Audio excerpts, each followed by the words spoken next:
Hi, welcome to For What It's Worth. I'm Mike, I'm Justin. and here we're going to talk about Boston Celtics today, baby. Woohoo! So let's get the bad part out of the way first. I don't know any bad part. That's up to you. You tell me.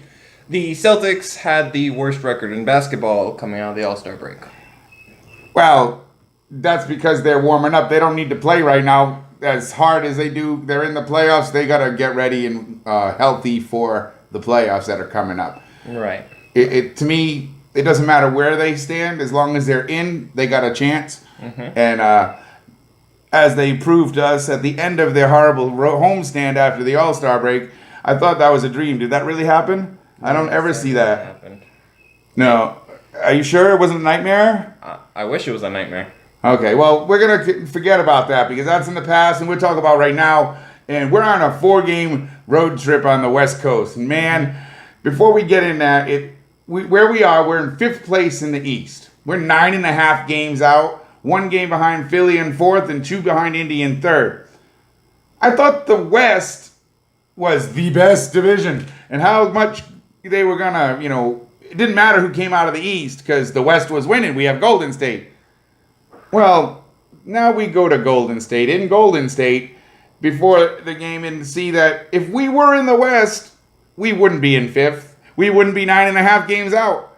We'd be in 3rd. We'd be just 5.5 behind Golden State and 3 games behind Denver. Mm-hmm. But this goes to show, when we put our minds to it, the Celtics, they can beat anybody, anytime, anywhere. In a 7-game series, like Kyrie said, they can beat somebody. Mm-hmm. Well, let's get into that a little bit.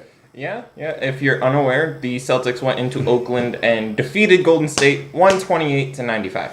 Yeah, and then at the end of the game, Kyrie said to Durant, "It's okay, bro. I understand. I know what it feels like to have a sore ass getting spanked so bad." Woo! It was the worst loss at home for Golden State ever.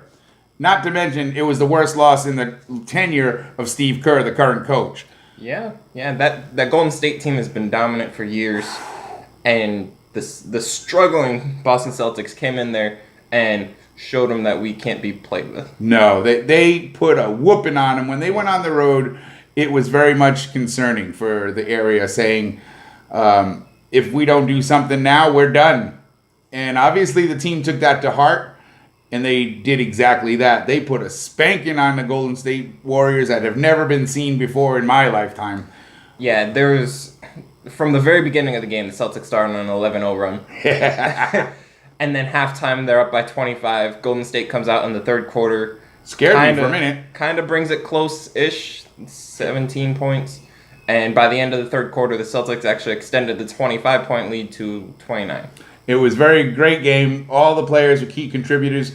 One thing that did bother me as a Celtics fan at the end of the game was some of the comments on the positive side. They didn't really sound as positive as the words were, if you understand that.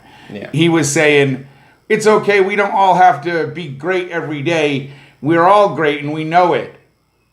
All right. What's wrong with that statement? We're not in first place. We're not great every night.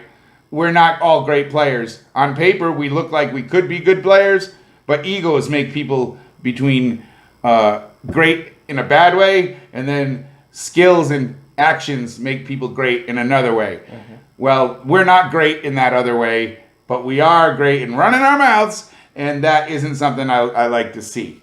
Yeah. So if they shut their mouths and correct that statement and not think that everybody's great, because everybody is good together when they play together as a team. When they don't play together as a team, it's very, very obvious they suck.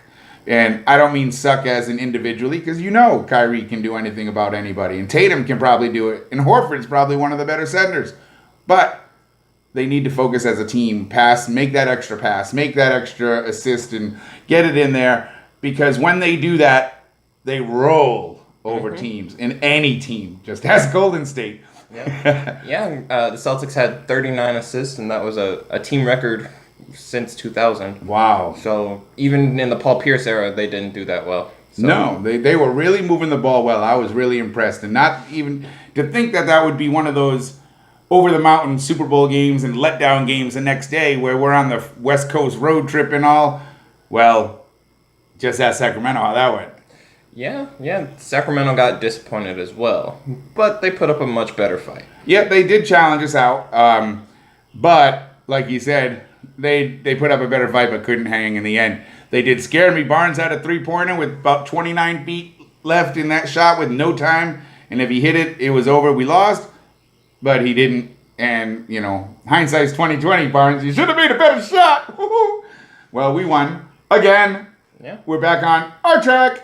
We have 2 more games left in this 4-game series. We have the Lakers tonight with LeBron on a minute restriction. Yeah. The Lakers gave up. So if the Celtics lose, I will be severely disappointed. Well, isn't that like handcuffing your best player? You can't play the whole game. You have to go sit on the bench. Why would you do that? Well, LeBron's played so much of the postseason. He's played enough minutes to have played a full season more than anyone else since 2010. Well, good for him. He's that guy. And he's been in the finals, 11 years in a row or something? 8. 8 years in a row. It's crazy. And how many rings? Only 2? 3? Yeah, he's not a closer. He gets his team there and lets the ego get in the way. So maybe they shut him down because they're not making the playoff. The first time for LeBron to not make the finals in 9 years. Congrats on the streak, but 10-second break for laughter. Okay, I'm done. I'll let you guys laugh. So there's just 2 more games on this trip. Tonight's game against the Lakers. Like you said, I'd be disappointed if we lost because the Laker head management has given up. If you're locking LeBron into 28 games, especially against the Boston Celtics, your overall arch rival for the last 30 years, then you've given up, and that's terrible. You should never get your players. Though you pay a lot to go see an NBA game, and damn it, if I have LeBron James on my team, thank God I don't, but if we did have LeBron James on our team, I'd want to see him play. I don't want to see the backups that are going to play next year maybe 10 minutes a game to get experience. I understand some sinking teams do that, but you're still on the cusp of outside of the playoffs. 5 games left, 20 games to play, and you're giving up on yourself. Well, so it is. It is what it is. For what it's worth, I think they're being stupid. But after they beat that's for the Celtics' benefit. Correct. So I'm not going to complain. No, I'm not going to complain. I'm just kind of scratching my head saying, what the heck are they doing? The season's not over yet.